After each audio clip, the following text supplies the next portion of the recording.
This section, we're going to start talking about male reproduction, and we'll do 2 or 3 videos on male reproduction and then dig into female reproduction.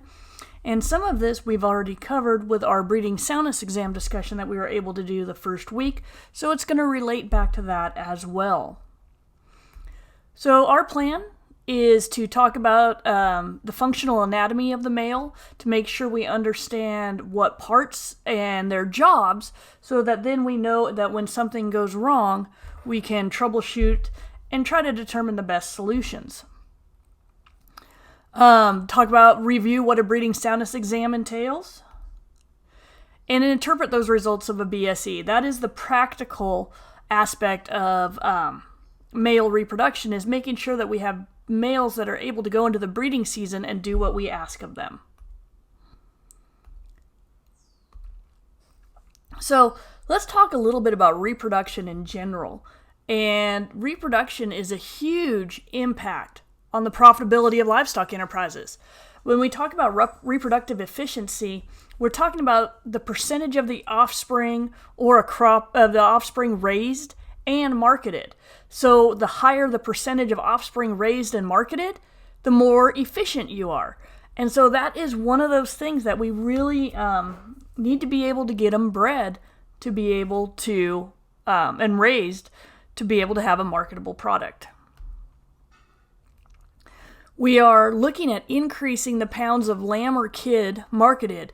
And if you think about it, it's the pounds of offspring weaned, sold, whatever the case is. If you're raising it through the market phase, whatever that case is, that's what we're trying to do.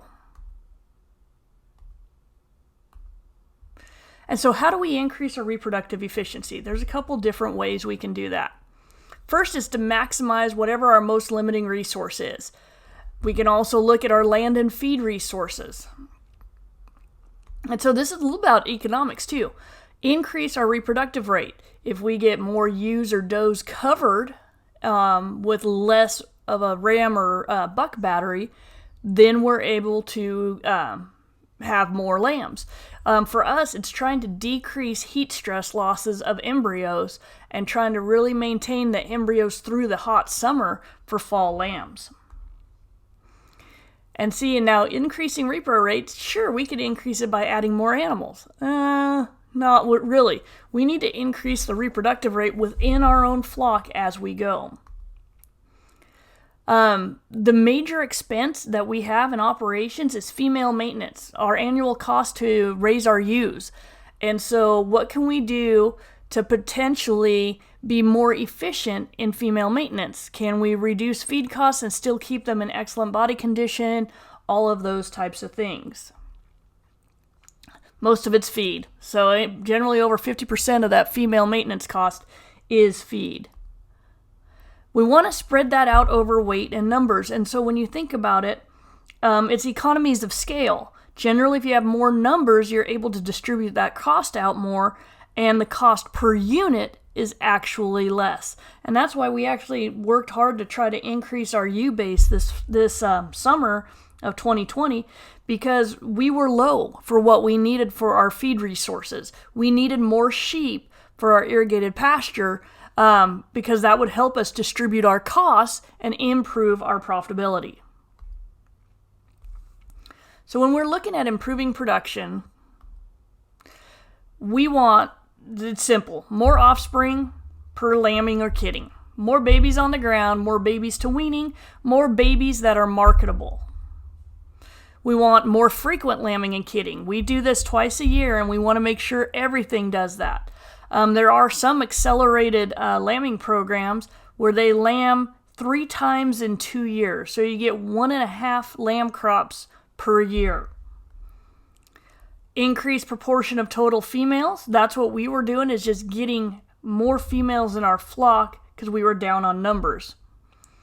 And so getting ewe lambs in there that offer some longevity. And same with the doelings. Get the young females in production earlier, and they tend to have more longevity, and you get an additional lamb crop or 2 or kid crop or 2 out of them. Another way is to reduce the death loss of the young animals from birth to market. We really need to pay attention to that that fertility and that death loss from birth to market.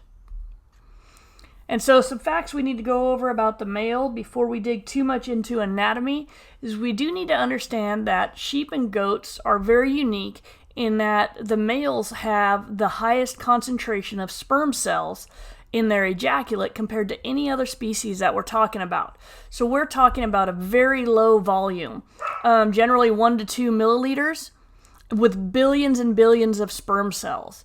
And within that, generally a mature male can handle anywhere from 35 to 50 ewes. A younger male can handle anywhere from 15 to 30. And if we are using an estrus synchronization protocol or something very intense, that's going to be where the male can handle about 5 to 10 females. So our next video is going to pick up and going through male anatomy.